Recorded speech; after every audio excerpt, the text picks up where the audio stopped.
The Northwestern University lecture hall buzzed with a palpable tension, thick enough to cut with a knife. Professor Amelia Rodas, a figure of both admiration and intimidation, etched an equation onto the massive blackboard. The chalk dust danced in the air as the equation snaked across the board, a mathematical leviathan that seemed to defy comprehension. Students shifted in their seats, a collective unease rippling through the room like a wave. With a satisfied smirk that bordered on cruel, she stepped back, dusting chalk from her meticulously tailored suit. "Anyone who can solve this equation," she announced, her voice laced with a mocking challenge, "I'll marry them on the spot." A few nervous titters echoed through the hall.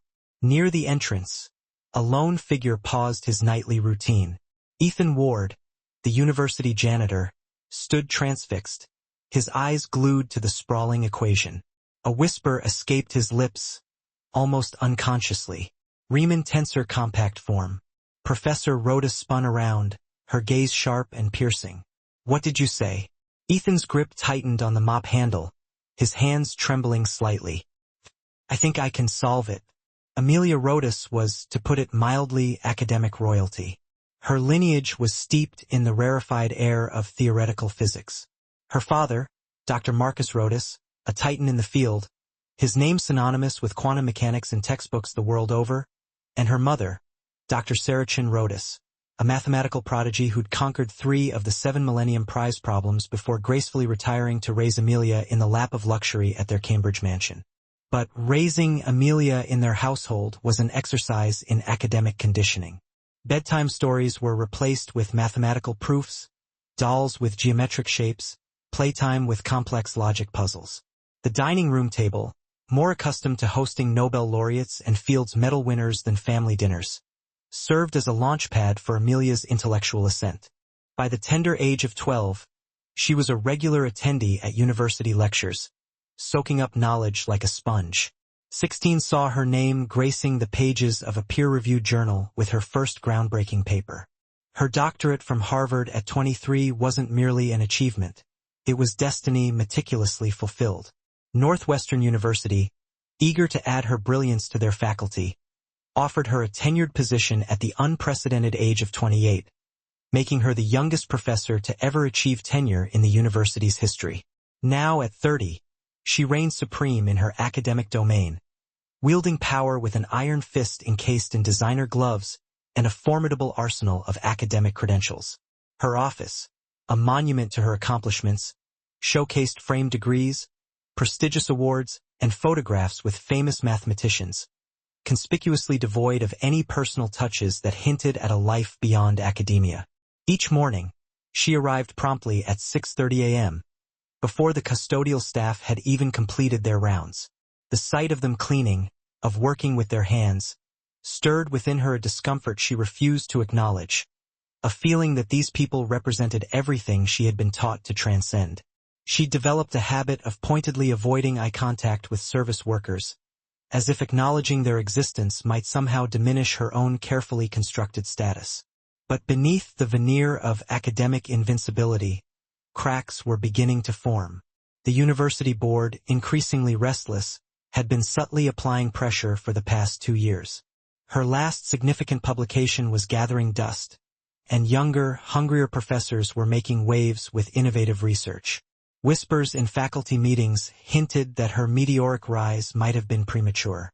She desperately needed a spectacular breakthrough, something to silence the doubters and cement her position atop the academic hierarchy.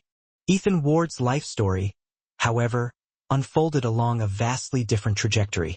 His mother, Linda Ward, a high school English teacher with an uncanny ability to spot potential, first noticed her 4-year-old son arranging toy blocks into intricate geometric patterns. By 6, he was effortlessly solving algebra problems. By 10, he was attending calculus classes at the local community college, his thirst for knowledge insatiable. Yale University's program for exceptionally gifted students accepted him at 16, a moment his mother celebrated with tears of joy, whispering that all her sacrifices had been worth it. At Yale, Ethan flourished, thriving like a plant finally bathed in sunlight. His groundbreaking work on nonlinear differential equations garnered international attention. At 19, he became the youngest recipient of the prestigious Fields Medal, an honor that catapulted him into the stratosphere of the mathematical elite. Tech companies showered him with offers of unimaginable wealth. Universities from across the globe vied for his attention. The future stretched before him, an infinite equation brimming with only positive solutions. Then came the phone call that shattered everything. His mother had collapsed during class, the diagnosis a cruel and devastating blow, a rare and aggressive cancer attacking her nervous system. A specialized treatment existed, experimental but promising, at a facility in Switzerland. The cost, however, was astronomical, $200,000 just to begin. With no insurance coverage for experimental procedures, Ethan didn't hesitate. He withdrew from Yale overnight, liquidated all his assets, and took out loans, burying himself in debt. He worked 3 grueling jobs, slept a mere 3 hours a night, and watched helplessly as his mother slowly faded away. Despite his Herculean efforts, she succumbed to the disease 6 months later in a state hospital, holding his hand and apologizing through morphine-induced haze for ruining his life. The grief consumed him entirely, extinguishing his ambition and leaving behind a hollow ache. He burned his research papers behind the hospital, severed all academic contacts, and tossed his medals into a dumpster, severing ties with his former self. The mathematical prodigy Ethan Ward ceased to exist. In his place stood a broken man, resigned to taking whatever work he could find. 5 years later, he was pushing a mop at Northwestern University, the very institution that had once desperately courted him to join their faculty. Every night, after the students and professors had departed, he would stand before the equations scrawled on the blackboards, solving them mentally before erasing them with his cleaning cloth. It was his secret ritual, a way to touch the life he'd abandoned without fully immersing himself in it again. The mathematics department remained blissfully unaware that their humble janitor had once been offered their most prestigious research position. 3 days after the initial encounter, the inevitable confrontation began during Professor Rhoda's advanced calculus class. She was in the midst of explaining a particularly convoluted proof when Ethan entered to empty the waste baskets. She paused mid-sentence, her jaw tightening with visible annoyance at the interruption. "Could you come back later? We're in the middle of something important here." Her tone made it clear that nothing he could possibly be doing could compare to the significance of her lecture. Ethan nodded apologetically and turned to leave, but his eyes snagged on the board, where he noticed a subtle but critical error in her derivation. The mistake, if left uncorrected, would invalidate everything that followed. Years of suppressed instinct, overriding his carefully constructed indifference, bubbled to the surface. He murmured almost unconsciously, "The third line should be negative." The room fell into stunned silence. 22 pairs of eyes swiveled to stare at the janitor who had dared to correct their brilliant professor. The silence stretched, taut and fragile, like a wire about to snap. Amelia's face flushed crimson, the color rising from her neck and spreading to her perfectly made-up cheeks. "I'm sorry, what did you say?" Her voice, dangerously low, carried a sharp edge that made several students shrink in their seats. Ethan realized his mistake instantly, feeling the weight of every gaze upon him. "Nothing, Professor. I apologize. I'll come back later." He gripped his cart handle, preparing to make a hasty retreat. But a student in the front row, Marcus Chen, was already furiously checking the work on his laptop. "Professor Rhodes," Marcus said hesitantly. "He's actually right. The sign is wrong in line 3. Humiliation washed over Amelia, burning through her like acid corroding metal. Her hands trembled imperceptibly as she turned back to the board, verified the error, and corrected it without uttering a word of acknowledgement. The classroom atmosphere thickened with second-hand embarrassment. She turned back to Ethan, forcing a smile that didn't reach her eyes, a predator's smile. "Since you seem to know so much about mathematics, perhaps you'd like to solve the equation from Monday night. After all, my offer still stands. Solve it, and I'll marry you." The mockery in her voice was sharp enough to cut glass. Several students laughed uncomfortably, the sound hollow and discordant in the tense atmosphere. Others averted their gaze, embarrassed by their professor's cruelty. Ethan's grip on his cart handle tightened until his knuckles turned white. For the first time in 5 years, he felt the embers of his former passion stirring in his chest. Not for the dubious promise of marriage to this cold, arrogant woman, but for the chance to reclaim a part of himself that he thought was lost forever, to once again embrace the mathematician he had buried with his mother. "Fine," he said quietly, his voice steady despite the earthquake raging within him. "Give me 1 week."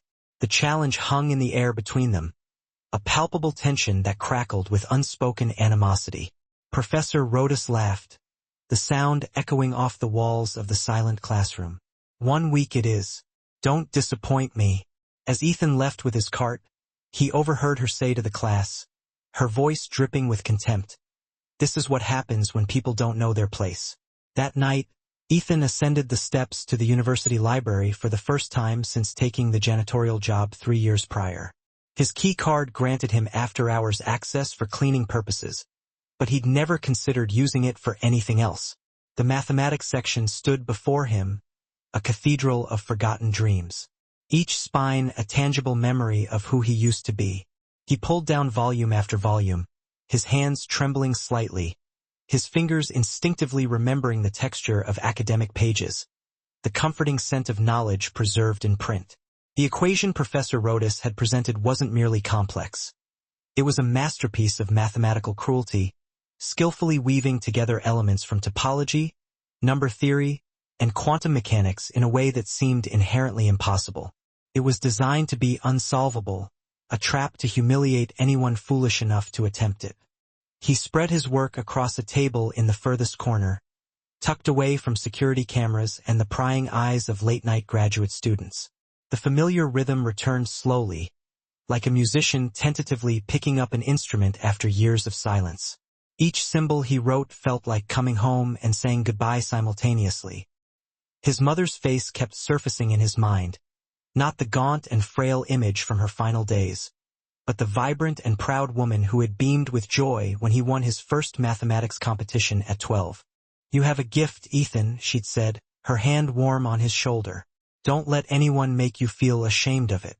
But shame was all he'd felt for the past 5 years. The gnawing shame that his gift hadn't been enough to save her. By 3 o'clock in the morning, he had filled 20 pages with calculations, pursuing various approaches only to abandon them, circling the problem like a wolf stalking its prey. The janitor's uniform felt strange now, like a costume he'd worn for so long that he'd forgotten it wasn't his real skin. As dawn approached, he carefully gathered his papers, hiding them in a supply closet only he could access, then returned to his regular cleaning rounds. As he cleaned the mathematics building, he noticed something he'd never paid attention to before. The faint glow of lights emanating from various offices late at night, graduate students and professors grappling with their own mathematical demons. He wasn't alone in this solitary dance with numbers. He'd simply been dancing in the shadows. Professor Jennifer Martinez passed him in the hallway and, for the first time since he'd started, she nodded and said, "Good morning." The simple acknowledgement felt like sunlight breaking through the clouds. Word of the janitor's audacious challenge spread through the mathematics department like wildfire consuming dry timber.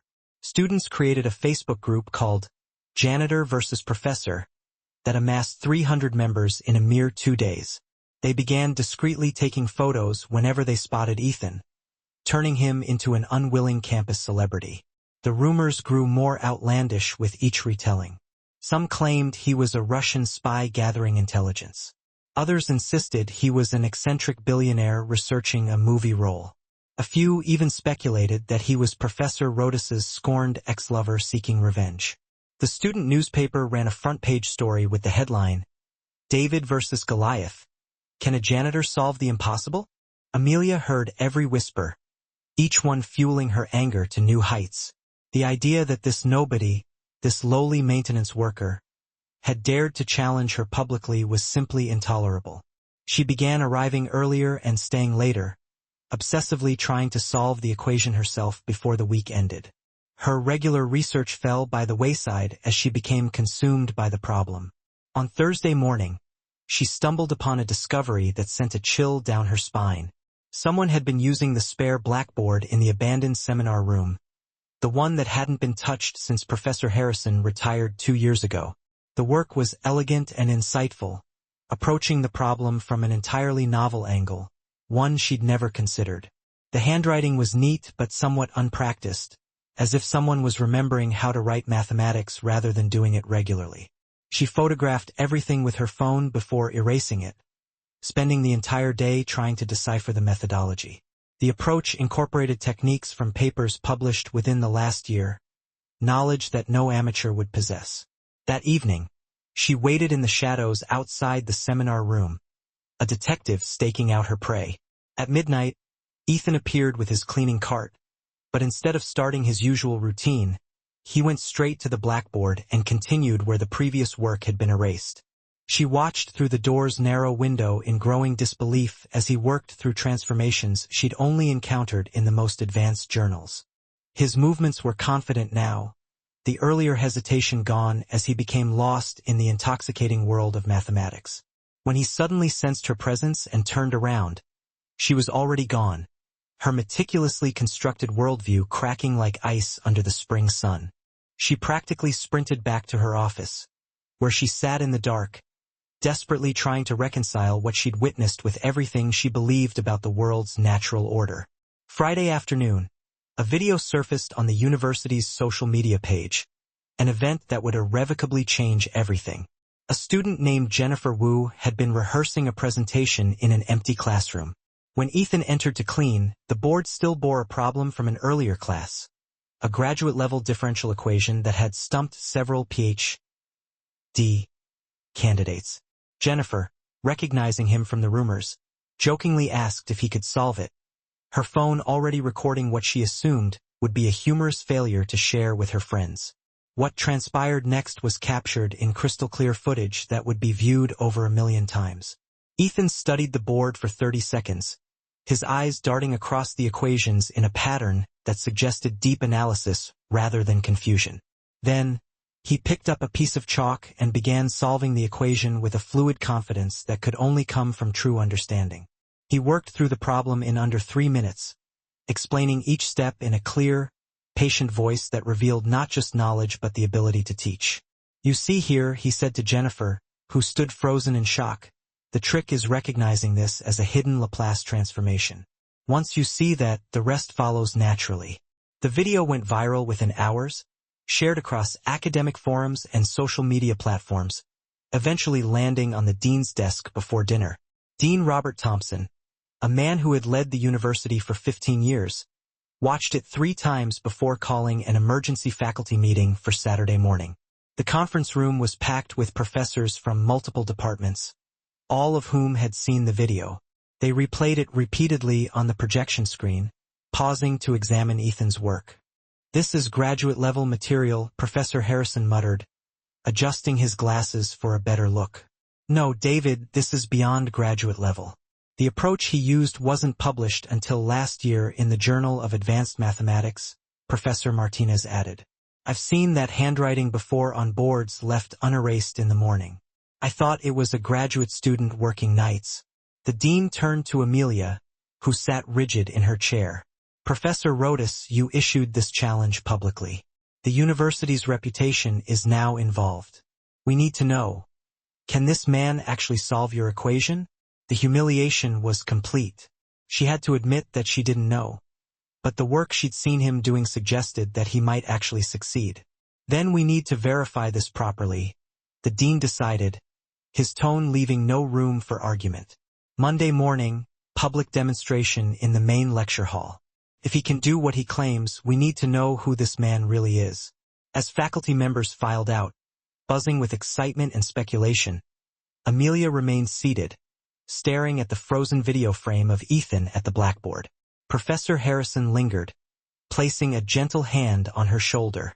"Amelia, I've been teaching for 40 years. I've seen prodigies and frauds, and that man is no fraud. Whatever his story is, you might want to prepare yourself for Monday." Monday morning dawned gray and drizzling, the November sky mirroring the somber mood that had settled over campus. The largest lecture hall, with a capacity of 500, was packed beyond its limits.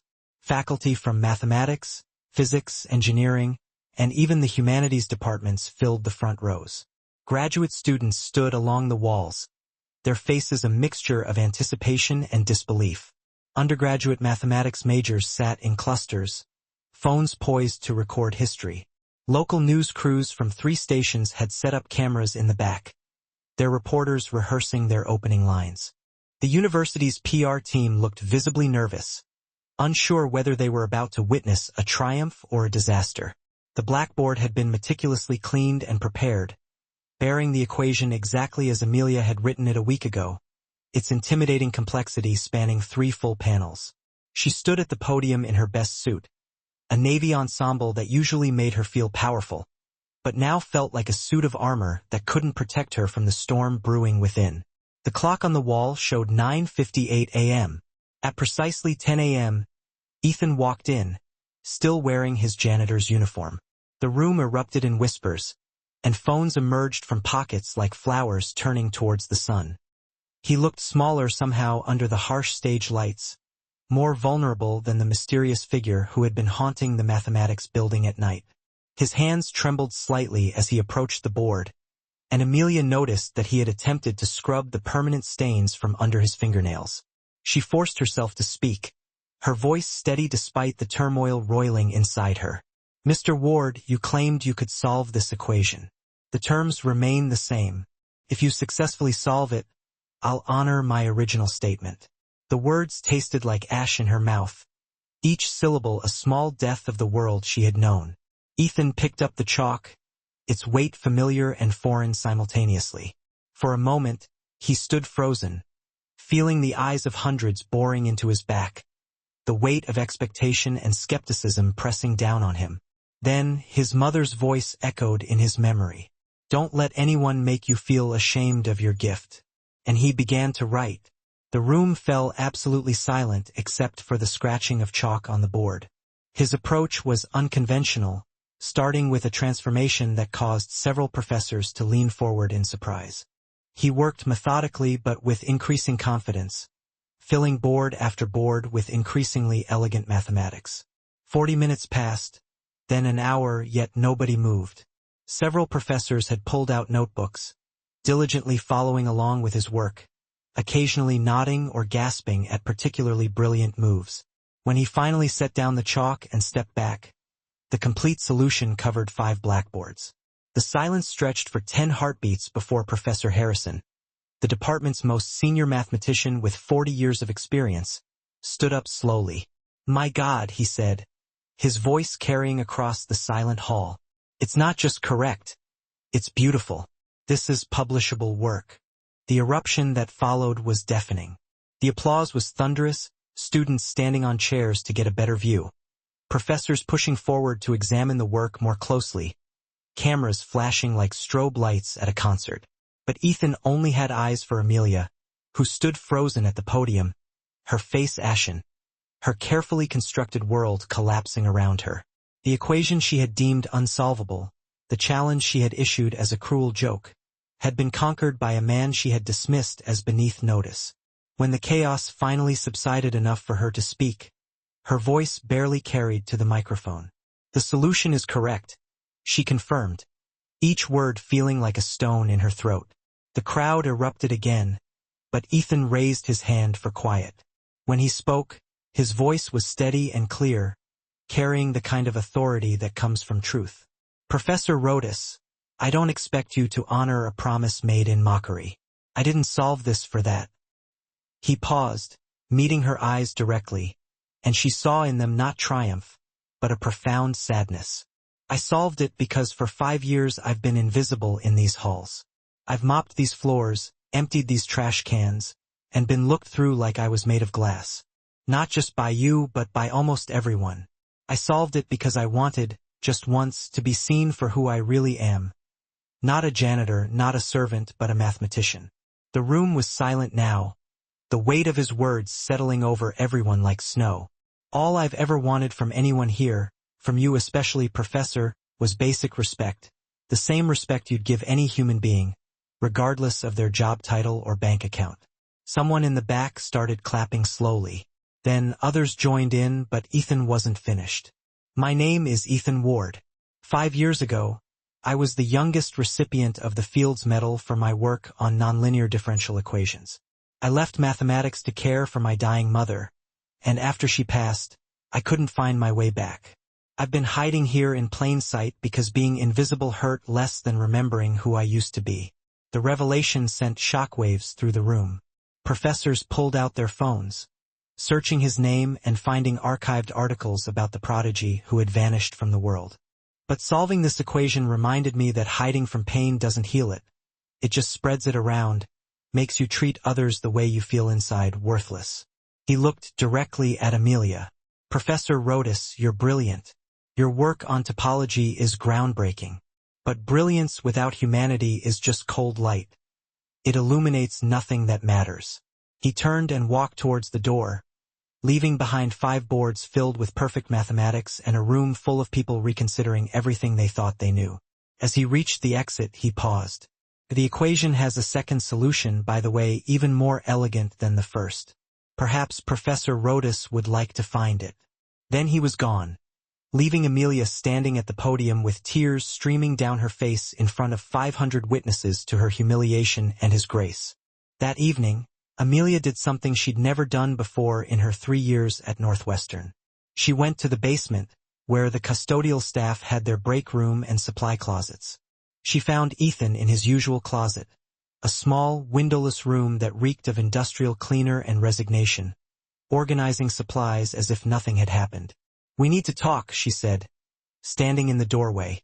He didn't turn around, his hands continuing to arrange bottles of floor wax. "There's nothing to talk about. You don't owe me anything, Professor Rodas." She stepped into the small space, closing the door behind her, her designer heels incongruous on the stained concrete floor. "I owe you an apology and an explanation if you'll let me give it." For the next hour, she spoke about her childhood in that Cambridge mansion, the crushing pressure of being the only child of 2 genius parents, the paralyzing fear of being seen as anything less than perfect. She told him about dinner parties where Nobel laureates discussed her potential as if she weren't even there, about teachers who held her to impossible standards, about relationships that failed because she couldn't stop competing long enough to connect. He listened without interrupting, occasionally nodding as if her words confirmed something he'd already guessed. When she finished, he finally turned to face her.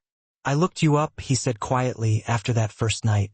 "I know about your papers, your research, your achievements. You're brilliant, Professor Rodas. But brilliance without humanity is just cold light." She felt the tears come then, hot and unstoppable, years of suppressed emotion finally breaking through. "Who are you really?" she asked through her tears. So he told her everything. Yale at 16, the Fields Medal at 19, his mother's diagnosis, the impossible choice between his future and her life. She was a high school English teacher, he said, his voice thick with memory. She never earned more than $40,000 a year, but she gave everything for me. When she got sick, I thought my success would save her. I thought mathematics could solve any problem if you were smart enough. His voice broke. I was wrong. All the awards, all the recognition, none of it mattered. When she needed that treatment, the hospital administrator didn't care about my Fields Medal. When I couldn't pay, she died apologizing to me, saying she'd ruined my life. Can you imagine? She was dying, and she was worried about my career.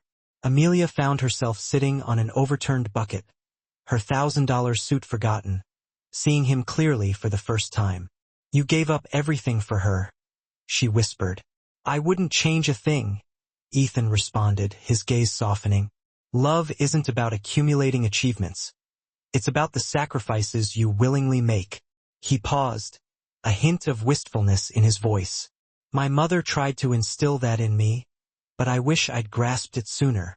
The unspoken words lingered, thick with unspoken emotions, a truth neither felt ready to fully articulate. Amelia rose to leave, her hand hovering on the doorknob. "The university wants to offer you a position," she announced, her tone carefully neutral. "The dean called earlier. They're proposing you lead a new research initiative, a chance to truly shape the future of mathematics here." Ethan shook his head, a shadow crossing his face. I'm not sure I'm ready to jump back into that life. The relentless pressure, the cutthroat competition, the constant need to validate my worth. I don't know if I can. She studied him intently, seeing beyond the unassuming janitor, beyond the brilliant mind, and perceiving the man trapped between two conflicting worlds. What if you didn't have to navigate it alone? The question, seemingly unbidden, hung in the air, surprising them both with its audacity. Amelia turned and left, before he could respond. But the seed had been planted, and an unspoken understanding had shifted between them. Walking to her car through the drizzle, Amelia reflected on the woman she had been that morning. The person felt distant and unrecognizable. Ethan had not only unraveled her complex equation, but he had also managed to mend something she hadn't realized was broken within her. Over the next 3 weeks, Amelia found herself drawn back to the humble supply closet again and again, compelled by an inexplicable force. Initially, she brought along mathematical journals, eager to share the latest breakthroughs in areas that Ethan had been away from. They engaged in spirited discussions about the Poincare conjecture solution, the rapidly expanding applications of quantum computing, and the emergence of novel mathematical frameworks for comprehending artificial intelligence. Their exchanges were initially formal and professional, but with each meeting, the carefully constructed walls between them began to erode. She learned about his life beyond the realm of mathematics. His deep love for jazz, especially John Coltrane's uniquely mathematical approach to improvisation. She discovered his knack for fixing anything mechanical, a skill born out of necessity from times when he couldn't afford professional repairs. He revealed his ability to discern patterns in everything, from the subtle nuances of people's walks to the rhythmic drumming of rain against the windows. In return, he learned about her vulnerabilities, the persistent imposter syndrome that haunted her despite her numerous achievements, the inherent loneliness of consistently being the youngest and most accomplished person in the room. Sometimes, I feel like I'm merely performing a role, she confided one evening, her voice laced with vulnerability. The real me, it feels like she vanished somewhere during graduate school. All that remains is this facade I present. The brilliant, detached professor who needs no one. They began working together on a new proof, choosing to meet in the deserted seminar room after hours, seeking refuge from the prying eyes of the academic world. The collaboration felt organic and inevitable, as if they had been working together for years. Amelia observed that Ethan's mathematical approach differed fundamentally from her own. Where she was methodical, he was intuitive. Where she was forceful, he was elegant. He seemed to perceive mathematical relationships as musicians hear harmonies, instantaneously and holistically. She provided the rigorous structure to capture his insights, translating his intuition into a formal proof. Their combined efforts resulted in something neither could have achieved independently. The university's offer remained on the table, growing more enticing with each passing week as word of Ethan's extraordinary genius reverberated throughout academic circles. Former colleagues from Yale reached out through the university's email system, extending invitations to collaborate. Tech companies sent recruiters, dangling lucrative opportunities. The Institute for Advanced Study at Princeton expressed a keen interest, but he declined them all. "I'm not ready," he confessed to Amelia one night as they worked side by side, their shoulders nearly touching. "Maybe I'll never be ready." She set down her chalk and turned to face him fully, her gaze unwavering. What if readiness isn't the real issue? What if it's fear? He looked at her sharply, his eyes searching hers. Fear of what? She chose her words with deliberate care, speaking as much to herself as to him. Fear that, if you step back into the spotlight, you'll lose yourself again. Fear that success will require you to sacrifice something else you cherish. Fear that the world will demand you be the prodigy and nothing more. The accuracy of her assessment stunned them both into silence. "But what if," she continued, her voice softening, "you could have both success and humanity, achievement and genuine connection?" Their eyes met, the air between them crackling with unspoken possibility. "Is that what you're doing?" he asked, his voice barely above a whisper. "Trying to have both?" She nodded slowly. "I'm trying to learn. You're teaching me whether you realize it or not. Every time you treat the other custodial staff with respect, every time you solve a problem not for recognition but for the sheer joy of it, every time you choose kindness over being right, you're demonstrating that there's another way to be brilliant. The breakthrough came on a Tuesday night in early December. They had been working on their joint proof for 6 weeks, and suddenly all the disparate pieces clicked into place with the satisfying precision of tumblers in a lock. Ethan wrote the final transformation with a flourish, and they both stepped back, gazing at their creation. It possessed a unique beauty that only mathematics could possess. Elegant, inevitable, and profoundly true. The proof would revolutionize an entire subfield of topology, opening up new avenues for research that would keep mathematicians engaged for decades. "We did it," Amelia breathed, her voice filled with awe. "You did it," Ethan corrected automatically. "This was your original concept, your foundational framework." She shook her head emphatically. "No, we accomplished this together. Neither of us could have done it alone. Don't you see? This is what mathematics should embody. Collaboration, not relentless competition. Building something together instead of tearing others down to ascend higher." The truth of her words resonated deeply within them both. Without conscious planning or forethought, she reached out and took his hand. He didn't recoil. His fingers intertwined with hers, forming an unbreakable bond. And they stood there, two brilliant minds connected by something far greater than mere mathematics. "Ethan, the university wants to offer you a full research position.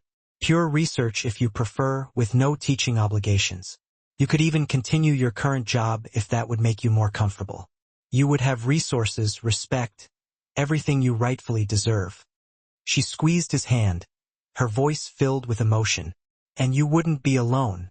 I would be there as your collaborator, your colleague, your—" She trailed off, unable to utter the word that hung between them, shimmering with unspoken longing.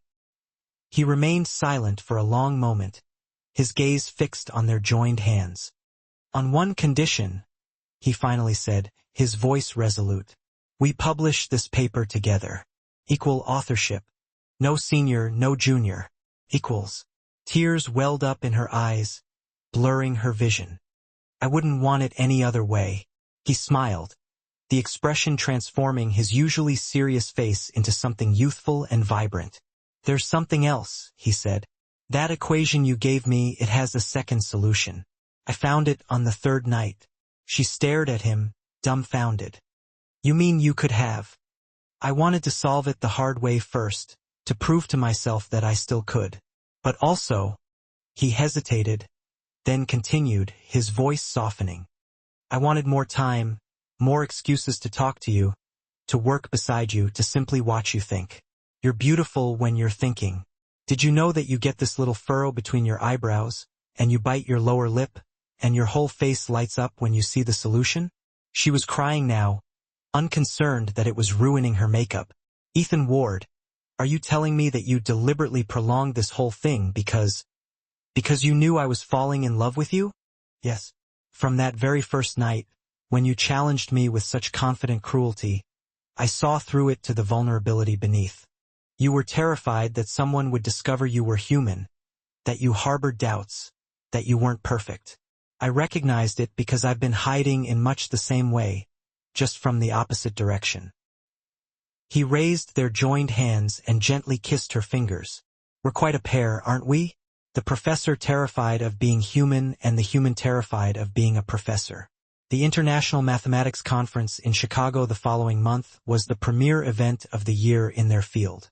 The grand ballroom of the Palmer House Hilton teemed with 800 of the world's most brilliant mathematical minds. Amelia and Ethan stood side by side at the podium, presenting their joint proof to an audience that included 3 Fields Medal winners and representatives from every major university. Ethan wore a simple black suit that Amelia had helped him select, having vetoed anything more extravagant.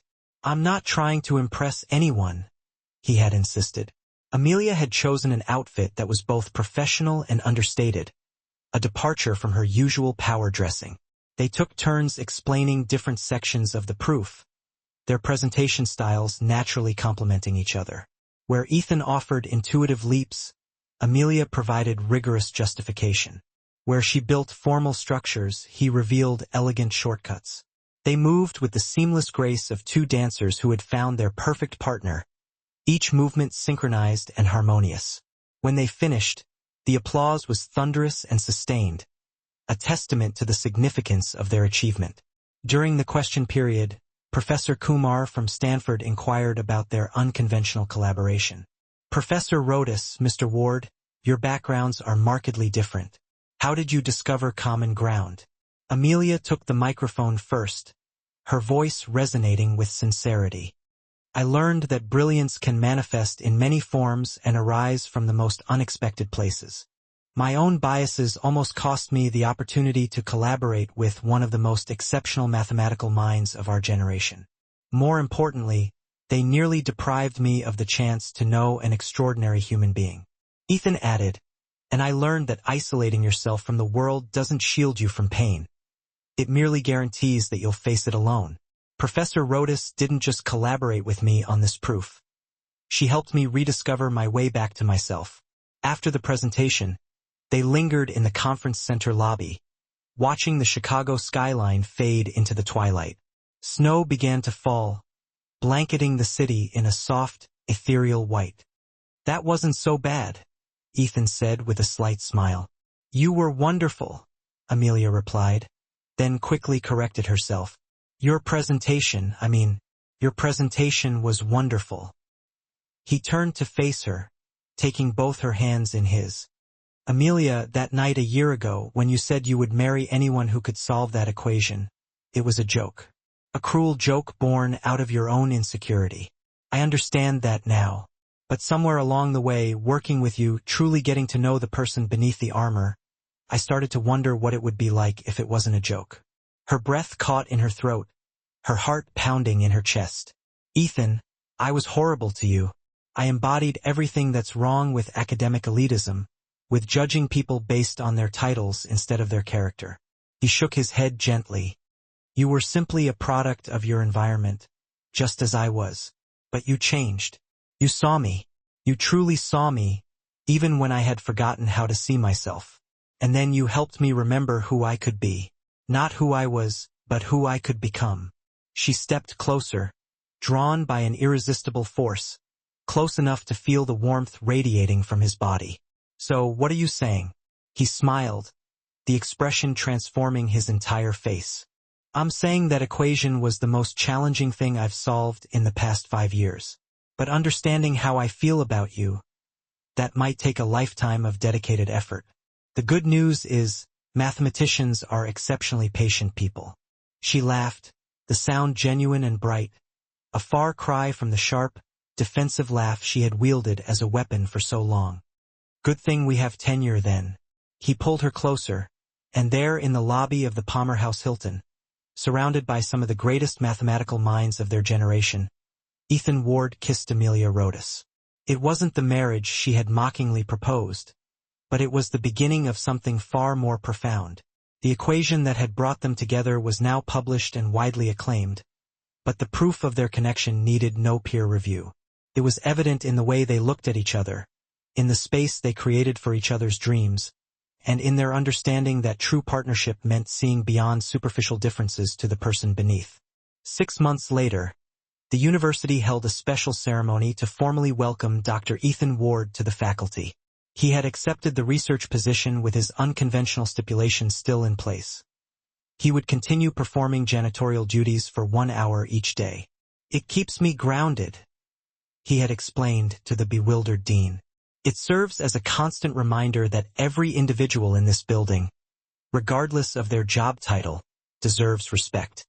The dean, recognizing the profound truth in his statement, had not only agreed to his request but had also instituted new policies aimed at ensuring that all support staff were treated with greater dignity, including improved wages, access to educational opportunities, and a voice in university decisions.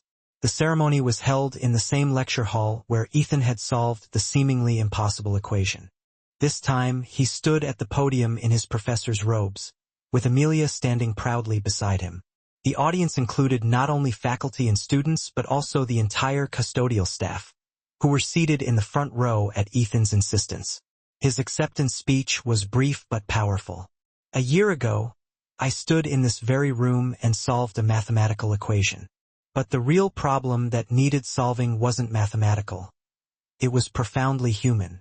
It was about how we perceive one another, how we assign value to one another, how we often overlook the extraordinary in both ourselves and others because we're too preoccupied with looking up or looking down instead of straight ahead. He turned to gaze at Amelia, who was struggling to hold back tears. Professor Rodas challenged me with an impossible equation. But she gave me something far more valuable than any mathematical proof. She gave me the courage to be myself again. And then she gave me something even more precious. The unwavering belief that being myself was enough. The audience erupted in enthusiastic applause, but Ethan raised his hand, requesting silence. "There's one more thing," he said, a mischievous glint in his eyes. "Professor Rodas, a year ago you made a promise. A joke, yes, but a promise nonetheless." He dropped to one knee, producing a simple silver ring with a small diamond that shimmered in the light like a distant star. "I've solved your equation, both solutions, actually. So, Amelia Rodas, will you marry me? Not because of a challenge or a joke, but because you have become the constant in every equation of my life." The hall fell silent. Every eye fixed on Amelia. She stood frozen for a moment, then burst into laughter. Not the sharp, brittle laugh she had used as a shield for so many years, but a warm, joyful sound that filled the room. "Yes," she said, her voice filled with emotion, pulling him to his feet. "Yes, but I have a condition, too. You have to teach me that second solution. We're equals, remember?" As they kissed, a roar of cheers erupted from the audience, echoing throughout the campus. Professor Harrison, watching from the faculty section, leaned over to his colleague and remarked, "You know, in my 40 years of teaching, I've never witnessed mathematics bringing people together quite like this." His colleague nodded in agreement. Perhaps that's because they weren't truly solving for X. They were solving for Y. Why we do this, why it matters, why brilliance without humanity is merely a cold and sterile light. Outside, spring had arrived at Northwestern, and the courtyard trees were beginning to blossom, their delicate petals unfurling in the gentle breeze. Two people who had found each other through the language of mathematics walked hand in hand toward a future that, like the most elegant equations, was both simple in its essence and infinite in its possibilities. The janitor who had become a professor and the professor who had learned to be human had solved the most important problem of all. They had found love.